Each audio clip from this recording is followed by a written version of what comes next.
हाँ, एक नंबर क्या लगाया इसका? एक नंबर में इसका हो जाएगा ऑप्शन सभी। ठीक है, दूसरा में क्या लगाया? दूसरा में अनुच्छेद 12 सही है, गलती नहीं ना है।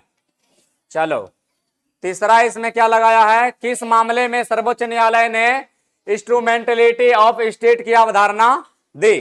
तो क्या हो जाएगा? तो इस नहीं, इसका आंसर हम बताए थे मोहिनी जैन। इस सब के सब क्या है?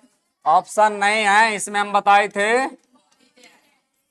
मोहिनी जैन और वर्सेस कर्नाटक राज्य, यही ना बताए थे।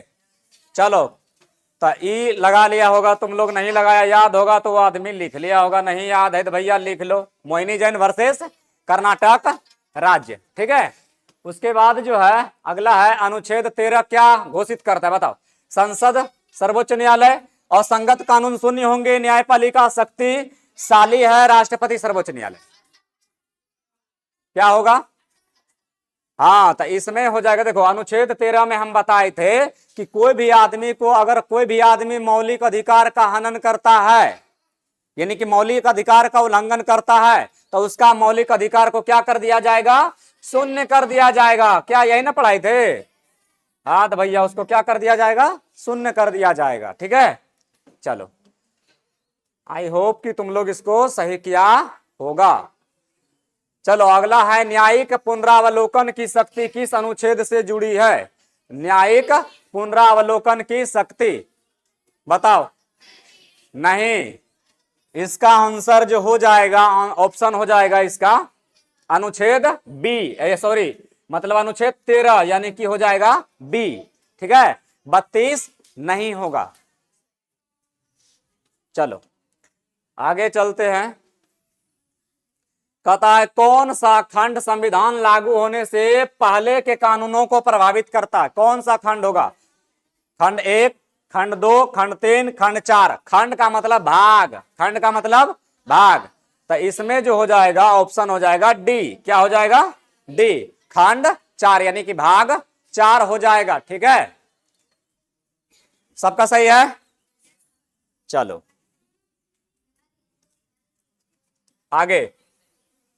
आगे 7 नंबर क्वेश्चन है कि समानता का अधिकार किस अनुच्छेद में दिया गया है? क्या हो जाएगा इसका आंसर? अनुच्छेद 14। समानता का अधिकार अनुच्छेद 14, यानी कि ऑप्शन नंबर सी। ठीक है, चलो सही हो रहा है, अच्छा है।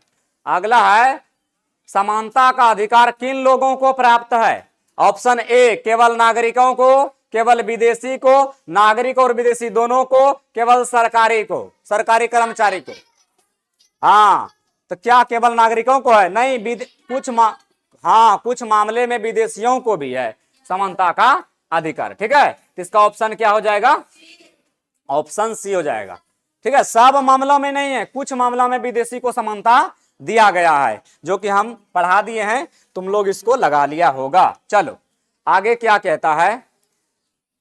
अनुच्छेद 14, ध्यान से देखो, अनुच्छेद 14 किस सिद्धांत को मान्यता देता है? अनुच्छेद 14 किस सिद्धांत को मान्यता देता है? बताना। स्वतंत्रता को, समान संरक्षण को, धर्म की स्वतंत्रता को, या संपत्ति के अधिकार को? किसको देता है? समान संरक्षण। इसका आंसर क्या हो जाएगा? समान संरक्षण। देखो, स्वतंत्रता की बात कहां होगा? अनुच्छेद 19 के बाद होगा। समझ में आ रहा है ना? स्वतंत्रता कहां होगा? अनुच्छेद 19 में होगा। 19 का 1, 2, 20 का 1, 3 इस सब में दिया है स्वतंत्रता। धार्मिक स्वतंत्रता तो कहां दिया? धार्मिक स्वतंत्रता अनुच्छेद 25 से 28 के बीच। तो यहां पर क्या हो जाएगा? अब बाकी संपत्ति का अधिकार तो इसमें है ही नहीं, तो बातें खत्म करो, है ना? तो इसका आंसर हो जाएगा अनुच्छेद क्या कहते हैं? ऑप्शन बी हो जाएगा। ठीक है, चलो आगे।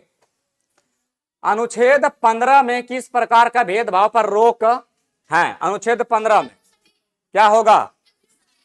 हाँ देखो, हम बताए थे कि भेदभाव किस रूप से है? तो यहां पर हम भेदभाव बताए थे, जाति के आधार पर भेदभाव नहीं हो सकता है, धर्म के आधार पर नहीं हो सकता है, लिंग के आधार पर नहीं हो सकता है, वंश के आधार पर नहीं हो सकता है, ये सब बताए थे। तो क्या हो जाएगा ऑप्शन ए, कुल में से सभी। ठीक है, चलो तो तुम लोग लगाया होगा इसको। चलो आगे देखो क्या है।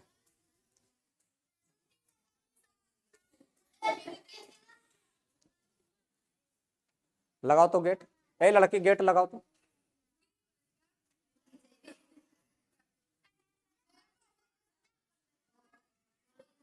लगा दिया, ठीक है, चलो आगे लगाओ। क्या कहता है, 11 नंबर होगा ना। चलो अनुच्छेद क्या कहता है, क्या अनुच्छेद 15 सरकार को सरकार को आरक्षण की अनुमति देता है। यानी कि अनुच्छेद क्या, अनुच्छेद 15 सरकार को आरक्षण देने की अनुमति देता है। इसमें क्वेश्चन है हाँ या ना, या फिर आंशिक रूप से, या फिर स्पष्ट नहीं है, क्या कहता है। तो इसका जो आंसर क्या हो जाएगा, आंसर हो जाएगा हाँ, सरकार जो है लोगों को आरक्षण दे सकता है। बोले थे ना जाति के आधार पर दे सकता है। आरक्षण का मतलब होता है, कुछ देखा होगा कि कुछ महिलाओं को, कुछ बच्चों को भी छूट दिया जाता है। ये सब चीज हम बता दिए हैं, तुम लोग को ये सब बात आना चाहिए। ठीक है, तो इसका क्या हो जाएगा, हाँ हो जाएगा। चलो तो इसमें क्या होगा, अगला हो जाएगा अनुच्छेद 15 का 3 किसे विशेष प्रावधान की अनुमति देता है। अनुच्छेद 15 का 3 पिछड़े वर्ग को, महिलाएं और बच्चे को, विकलांग को, सैनिक को। हाँ, इसका आंसर क्या हो जाएगा, इसका आंसर हो जाएगा बी, महिलाएं और बच्चे को संरक्षण क्या होता है, विशेष प्रावधान देता है। सही हो रहा है सबका। चलो अगला है, किस अनुच्छेद में सरकारी नौकरी में समान अवसर का प्रावधान है। किस अनुच्छेद में सरकारी नौकरी, 16, 14 और 19 और क्या कहता है 17। तो इसका आंसर क्या हो जाएगा, हाँ इसका आंसर हो जाएगा 16, आंसर हो जाएगा 16, अनुच्छेद 16, अनुच्छेद 16। ऑप्शन ए लगा लिया, ऑप्शन ए लगा लिया। ठीक है, आगे चलो आगे चलते हैं। आगे कहता है अनुच्छेद 16 के 4 किससे संबंधित है, बताइएगा जल्दी फटाफट बताओ। अनुच्छेद 16 का 4 किससे संबंधित है, किससे संबंधित है बताओ, किससे संबंधित है। धार्मिक स्वतंत्रता, नौकरी में आरक्षण, अभिव्यक्ति की स्वतंत्रता, संपत्ति का अधिकार। हम एक बार फिर से बता देना चाहते हैं, संपत्ति का अधिकार तो होबे नहीं करेगा। ठीक है, क्योंकि ये हमारे संविधान से घींच कर हटा दिया गया है। धार्मिक स्वतंत्रता बताइए दिए, कहां हो गया 25 से 28 के बीच में। अभिव्यक्ति की स्वतंत्रता ये तो 19 में चल गया। नौकरी में आरक्षण, नौकरी में आरक्षण, ऑप्शन बी क्या हो जाएगा, ऑप्शन बी हो जाएगा। ठीक है, ऑप्शन बी हो जाएगा। चलो आगे चलते हैं। आगे 15 नंबर क्वेश्चन है, क्या अनुच्छेद 16 केवल नागरिकों पर लागू होता है, हाँ या ना। अनुच्छेद 16 केवल नागरिकों पर लागू होता है, हाँ या ना। देखो इसका होगा अनुच्छेद केवल नागरिकों पर लागू होता है, ये बात सही है हाँ, लेकिन कुछ मामलों में विदेशियों पर भी लागू होता है, कुछ मामलों में विदेशियों पर भी लागू होता है। तो इसका क्या होगा, ऑप्शन बी, नहीं केवल नागरिकों पर लागू नहीं होता है, कुछ मामले में क्या होता है, विदेशियों पर भी लागू होता है। ठीक है, चलो इसके बाद जो हो जाएगा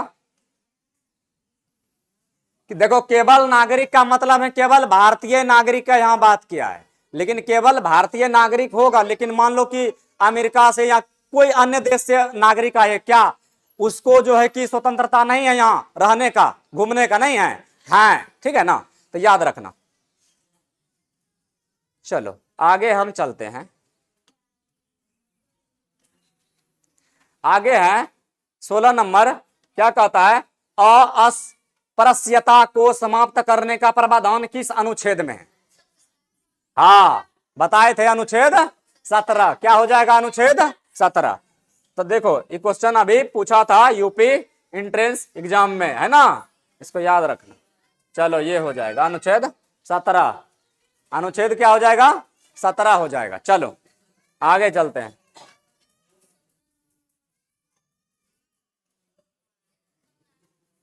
उसके बाद कहता है कि अस्पृश्यता की सजा किस अधिनियम के तहत दी जाती है। कौन सा अधिनियम?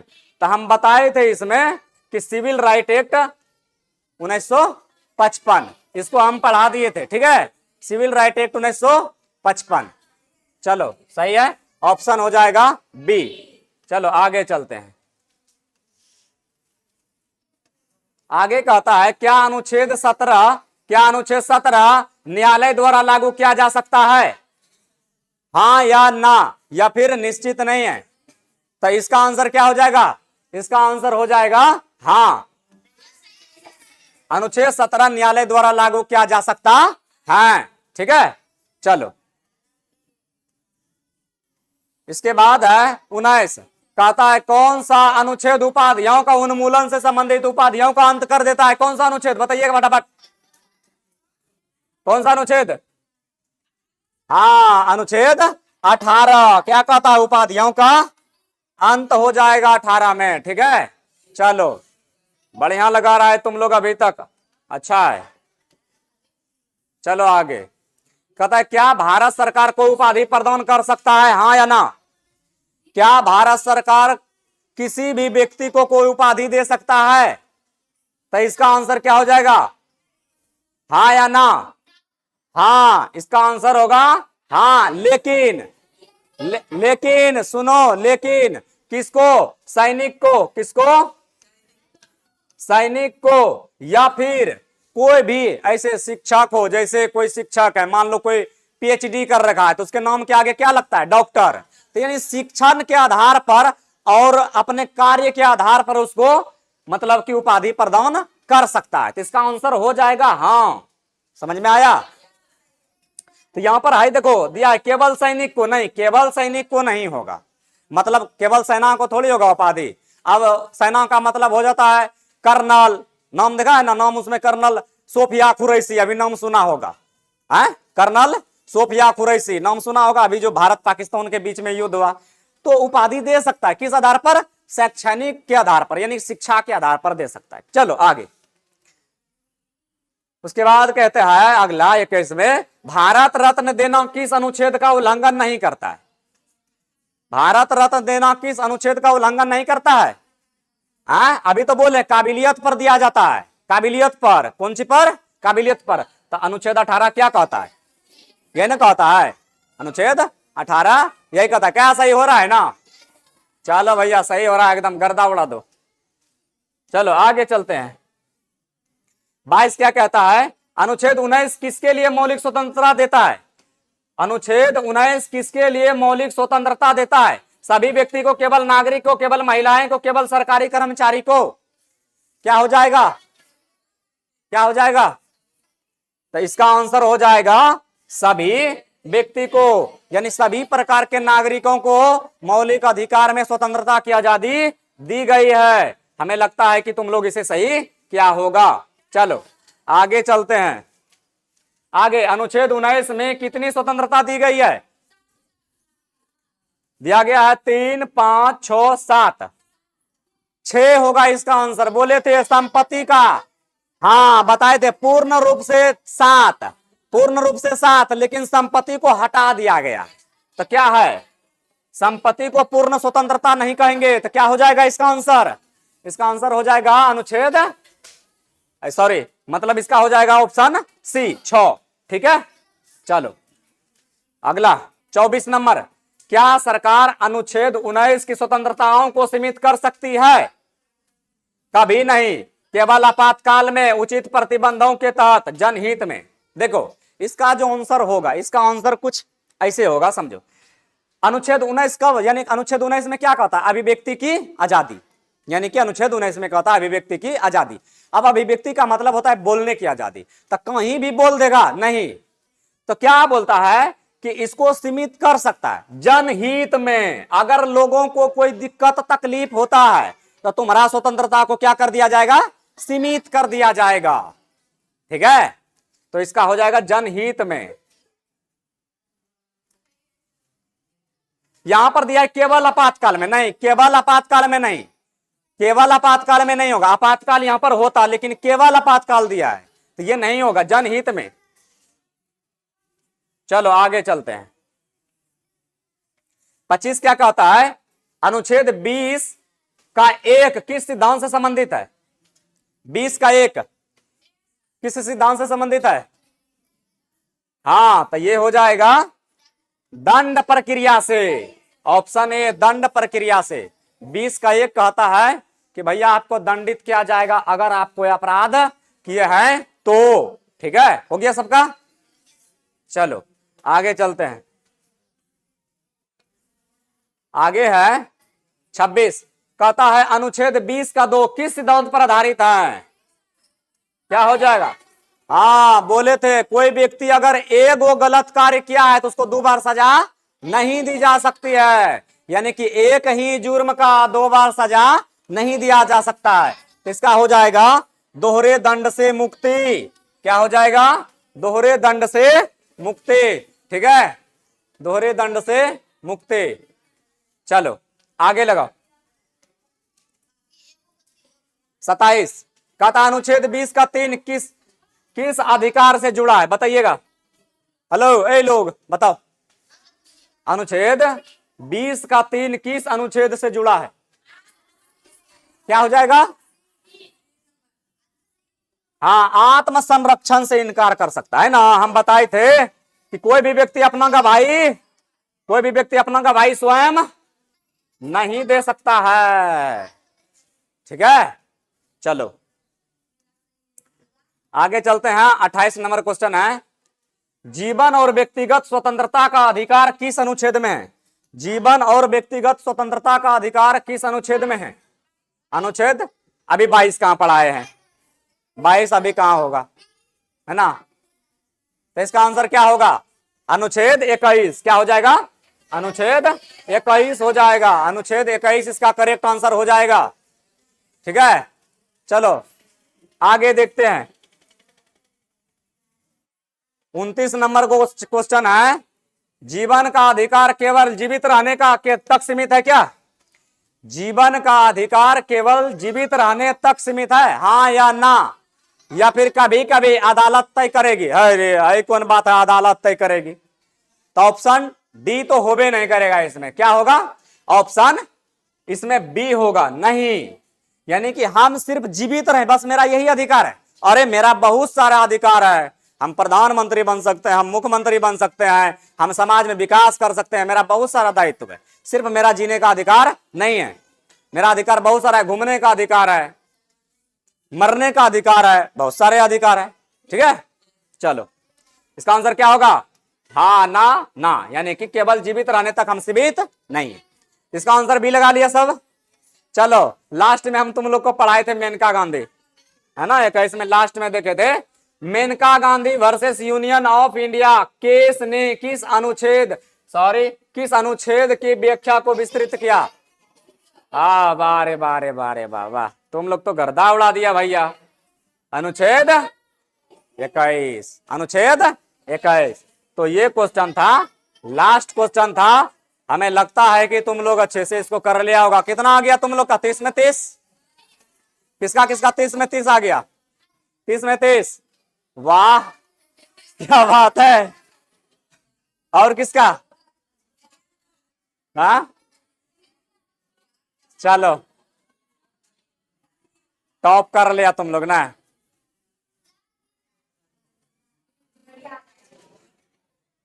चलो तब क्या करें, आज के लिए इतने हैं, बहुत ज्यादा